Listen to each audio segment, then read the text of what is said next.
Okay, so continuation with our discussion. No? So, again, as I've told you, we're going to discuss what is dunnage and other meaning kung bakit tinawag siyang dunnage at para saan yung dunnage na yon. So, let's watch this video.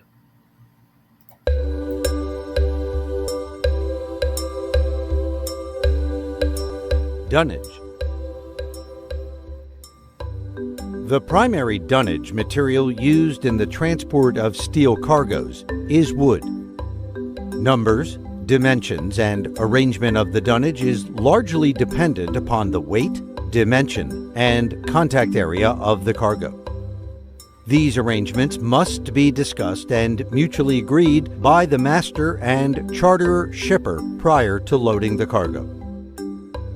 However, under any circumstances, dunnage wood should always be dry to prevent moisture transferred to the cargo, made of good quality timber and not splintered or damaged, of sufficient thickness and dimensions to be fit for purpose for the particular steel cargoes being transported, and certified phytosanitary to ensure the wood is free of pests. Dunnage performs three basic functions in cargo stowage. It protects the ship's structure from deformation by spreading the load stress to a larger area, impact and other damage during loading and transportation. It separates cargo into different bundles or consignments. It protects cargo from being damaged by contact with other cargo or the ship structure. It allows access for lashing, re-slinging, and discharge. The first layer of dunnage is laid on the tank top, hopper sides, and any bulkheads or frames that cargo may touch. This protects the cargo from mechanical damage against the ship's structure and vice versa. Floor dunnage protects the tank top and raises the cargo off the deck. This allows forklift or other access beneath the cargo when discharging. Dunnage laid on the ship's structure also helps prevent moisture damage of the cargo due to ship sweat as sweat rolls down the vessel's shell plating. As most steel cargoes are stowed fore and aft in the ship's hold, the first layer of dunnage is usually laid transversely. Suitable gaps must be left to allow drainage of sweat to the bilge wells. The second layer of dunnage between tiers of cargo separates cargo and fills any void spaces. It also allows access for re-slinging and discharge. All dunnage should be of dry wood, whose water content is no greater than 15%. Usually water content ranges from 12% to 15%. The dimensions or construction of dunnage used must be suitable for the loads likely to be imposed. Steel coils. For information on dunnaging of steel coils, please see Module 1 of this video series. Sheet steel packs. Because of the size of packs, So the double ship's lines sweat, of dunnage no, should be laid i-absorb transversely niya on yung tank tops pinakapawis and hopper ng, sides before steel. packs of sheet Alam naman steel natin na are kapag loaded. yung steel is coming Additional from, double lines of dunnage should be placed line, between medyo each malapit siya din, subsequent coming from tier hot of line, cargo. magiging Upright main dunnage steel. or So, constructed sa void-filling lamig, sa dunnage init. So, should when the occupy temperature any changes, spaces between tendency packs of magkakaroon plates talaga ng, and/or moisture ship or side. sweat yung ating Steel girders and paggamit. other Most constructional especially if it is steel. a metal. These are always stowed in a fore and aft direction. Dunnage should therefore be laid transversely on tank tops and hopper sides. Dunnage should be laid at sufficient intervals along the length of the steel to prevent any bending or deformation. This is usually no more than 3 meters. Each tier of cargo should be separated by a layer of dunnage laid vertically above the previous layer.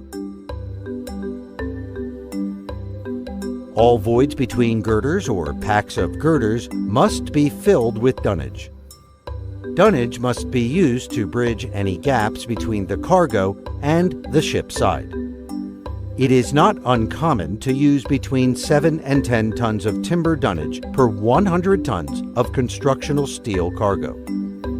Girders should be stowed so that the flanges of each successive beam are alternately inside then outside the one below. Large diameter pipes. Large diameter pipes are relatively much less dense when compared to other steel cargoes. They also have a low coefficient of friction. They are stowed in a fore and aft direction in both the ship's hold and sometimes on deck. Double lines of transverse dunnage should be laid on tank tops, hopper sides, and on decks and hatch tops if to be used. The dunnage should be laid at sufficient intervals along the length of the pipes to prevent any bending or deformation. Each pipe should be loaded on this dunnage.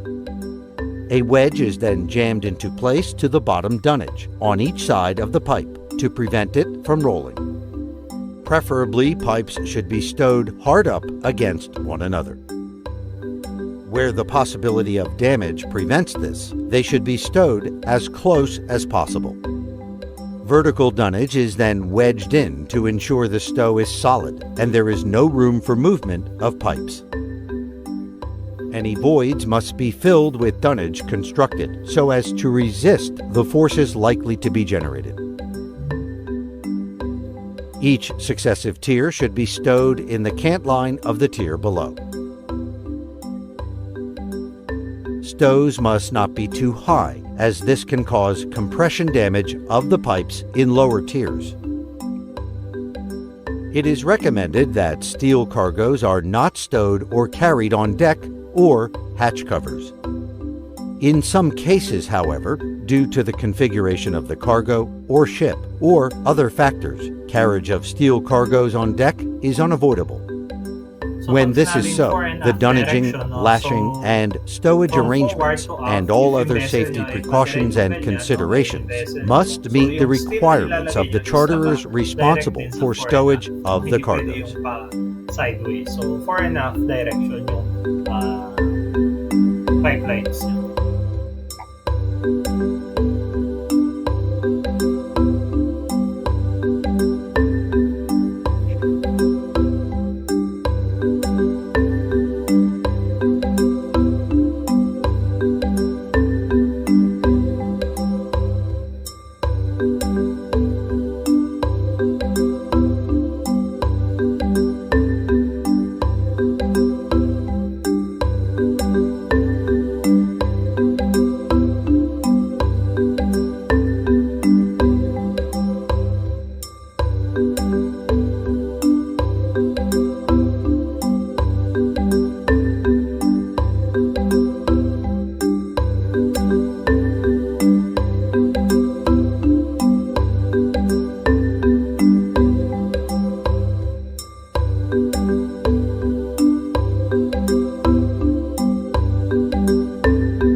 Sinasabing deck dyan yung sa pinakalabas, sa pinakataas. No? So, avoid storing a pipelines or a cargoes which happens to be still on the deck.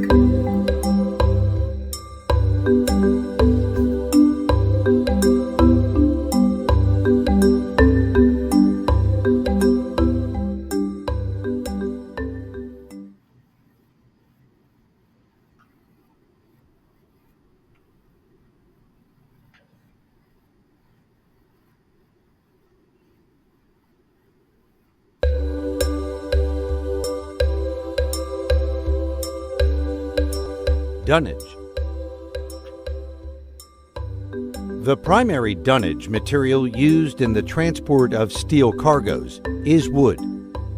Numbers, dimensions, and arrangement of the dunnage is largely dependent upon the weight, dimension, and contact area of the cargo. These arrangements must be discussed and mutually agreed by the master and charterer shipper prior to loading the cargo.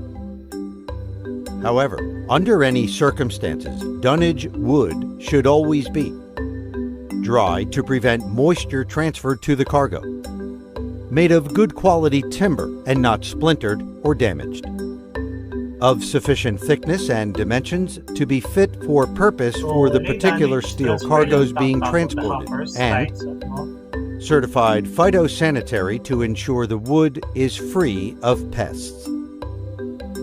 Dunnage performs three basic functions in cargo stowage. It protects the ship's structure from deformation by spreading the load stress to a larger area, impact and other damage during loading and transportation. It separates cargo into different bundles or consignments.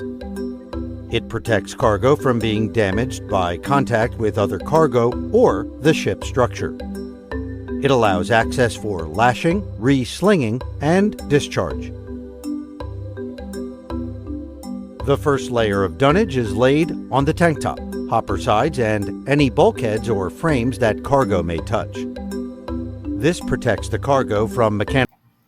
So, continuation, spar sailing. It is a removable strip on the timbers or button fixed on the frames in the cargo hold to keep cargo away from the ship's sides. So, as you can see the picture, the ventilation and prevents cargo damage by condensation and shafting. So, that is the spar sailing. So, where the bulk volume far exceeds the weight of the cargo, yung bigat ng cargo natin, knock down the bridge, port equipment, and it is not easily liable to the weather damage.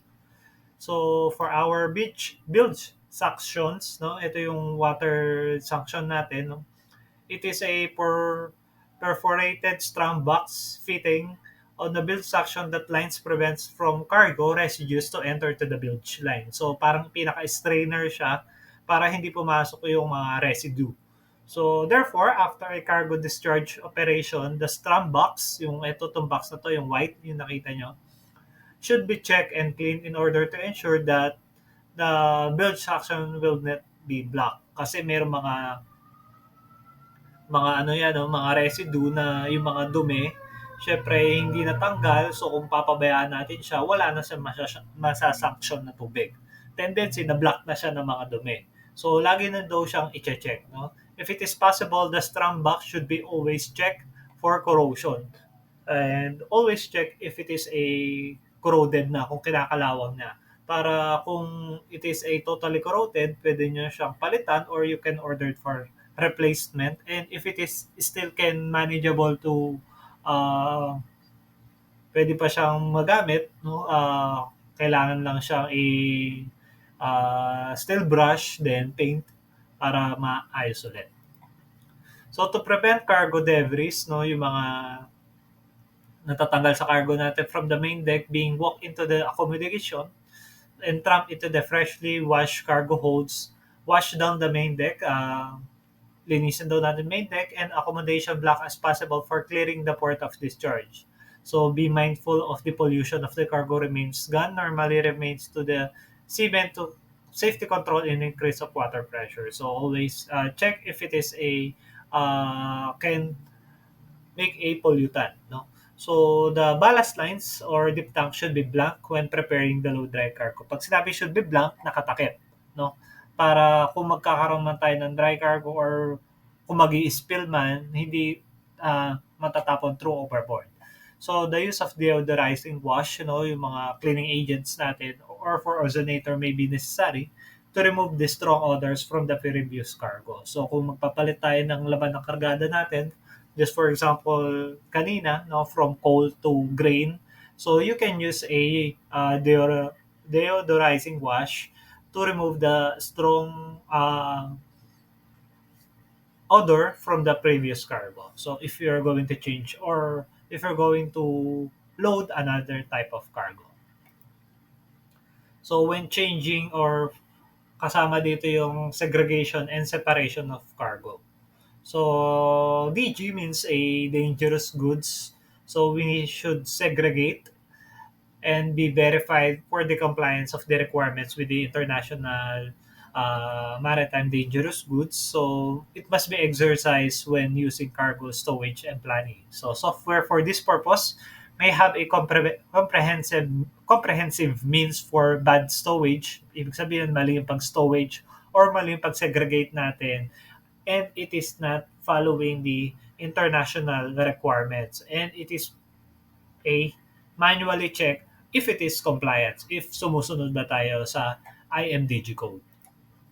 So what is being separated, or what is need to be separated? So you need to separate dry cargo from wet cargo, clean cargo to dirty cargo, and if it is delicate, no, kung mabilis siyang kung malambot lang siya, hindi siya, if it is a vulnerable, no, a valuable cargo, banknotes or personal effects, yung mga uh, documents na mahalaga, it must be separated parcels from cargo from this different consignees or different port of discharge if it is required, no. So dapat sineseparate natin, and if maglalagay tayo ng cargo from dry cargo to dry cargo, wet cargo to wet cargo lang, no? If it is a dirty cargo, magkakasama yung dirty cargo, and if it is valuable cargo because it is a example banknotes or personal effects, mga documents ng crew, dapat nakasegregate siya, no? And for the parcels of cargo, when two cargo parcels cannot be segregated by means of blinds, pag sinabing blinds yung pinakaharang, kung hindi siya pwede, no, liquid level can purposely kept in a higher one of the products. So thereby ensuring that the possible leak, no, kung mag-leak man, dangerous direction with regards for the contamination of the damage. So, it is essential to use a port marking. Maglalagay tayo ng markings para malaman natin if what kind of a discharge or what kind of a goods, kung ano yung nakalagay dun sa package na yon. So, again, when it comes to a moisture, kailangan meron tayong ventilation to avoid moisture because it is the source of significant number of cargo claims involving baggage of agricultural products. No? Sabi ko nga, pwede ma-spoil yung mga grains natin if mabasa siya due to moisture. And claimants typically allege by the failure of cargo ship to ventilate correctly and resulted from development of condensation. Magko-condensate siya, tendency mag-spoil, and hindi nyo na mapapakinabangan yung cargo na itatransport nyo. Kasi syempre, magkakaroon siya ng contamination and can deteriorate the cargo. So, cargo hold humidity, sweat, and in continuation ventilation. of our presentation, Control of atmospheric humidity is important to avoid damage to steel cargoes during transit. Relative humidity should be kept below 40% where possible. In any case, it should never be over 60%, as this will lead to increased corrosion of cargoes. Steel cargoes may also be damaged during the voyage by sweat. Sweat is the condensation of water vapor from the atmosphere within the ship's hold. Ship's sweat occurs against the ship's structure, and cargo sweat on the cargo. For example, if a ship loads a steel cargo in a cold climate and proceeds to warm climates for discharge, in this instance, the increase in the outside temperature will have only a very small effect on the temperature of the steel itself. However, any warm external air entering the hold will be cooled on contact with the cargo.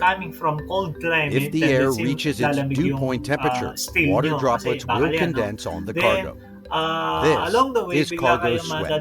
Sa mainit na area. When transiting from warmer climates to cold weather with a steel cargo, ship's sweat may occur. In this instance, the ship's hull will be cooled by the outside temperatures. The warm hold air contacting the hull and frames may be cooled below its dew point temperature. Water droplets then condense on the ship's structures as ship's sweat. As noted, water condenses out of the atmosphere when it reaches its dew point temperature.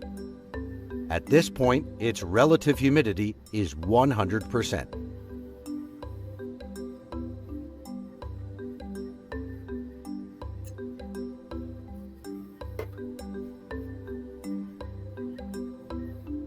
However, when relative humidity in any hold is greater than 60%, the formation of rust on cargo is greatly accelerated. Best practice is to keep relative humidity below 40%. In any case, it should never be allowed to exceed 60% in any hold. This is usually accomplished by ventilation. This may be natural, mechanical, temperature-controlled, or some combination of these. Dehumidifiers are also required where only natural ventilation is available or high-value cargoes are carried. The two rules recommended for use in ventilating steel cargoes during transit are the 3 degrees Celsius rule and the dew point rule. The 3 degrees Celsius rule. In this rule, ventilation is permitted when the dew point of the outside air is at least 3 degrees Celsius below the cargo temperature measured during loading. This rule is recommended for use when it is not possible to use the dew point rule. Dew point rule. Ventilation should only take place when the dew point of the air outside the hold is lower than that inside.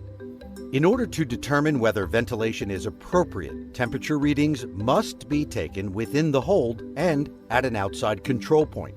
Temperature readings should be taken at the load port, during the voyage, and at the discharge port. All readings must be recorded in the ship's cargo record book. During the voyage, they must be taken once per watch. The control position should be on the bridge. Thermometers should be placed in a shaded spot on the windward side. They must not be exposed to direct sunlight or to heat from exhausts or other indirect sources. Both wet and dry bulb readings must be obtained at each position and the dew point temperatures carefully determined. The thermometers in the hold must be waved in the air until the wet bulb temperature is steady. Inaccurate readings will be obtained if this is not done. A whirling psychrometer may be used if space allows. Alternatively, a wet and dry bulb thermometer may be hung in the trunking of a hold exhaust ventilator. Dehumidifiers are sometimes used as an alternative to or in conjunction with ventilation procedures. They are most effectively used to control the humidity when steel cargo voyages transit from cold to warmer climates. The dehumidifiers should be run as the temperature rises and warm air enters the holds. Removal of the water from the atmosphere prevents cargo sweat. The effectiveness of dehumidification is dependent upon provision of a constant airflow throughout the hold. Where this is not achieved, dehumidification may not achieve the desired results. Unless they are desiccant type, water collected by dehumidifiers is normally emptied into the hold bilges. These must therefore be pumped out at regular intervals when using dehumidifiers.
Always taking down notes on the summary, no, it is very important because on the summary you can check what is the importance of it. Cargo hold humidity, sweat, and ventilation. Control of atmospheric humidity is important to avoid damage to steel cargoes during transit. So, moving along, dry cargo vessels are fitted with either natural or mechanical ventilations. In addition to the minimizing the onset or degree of sweat, ventilation must also serve to remove the taint and disperse any gases in which some cargoes may emit. So, on board the vessel, especially when it is in a accommodation, we have a ventilation. At ino-open natin siya no, para magkaroon ng circle of air para lumabas yung air sa loob at magkaroon ng circle of air na tinatawag natin. So the penetration of ventilating air into the bulk stow on a ship minimal and it is only ever possible at the best provide through surface ventilation. So however, ship stability requirements usually dictate that at least the majority of the holds of bulk carrying bulk cargo such as the grain are fully into the hatch coamings.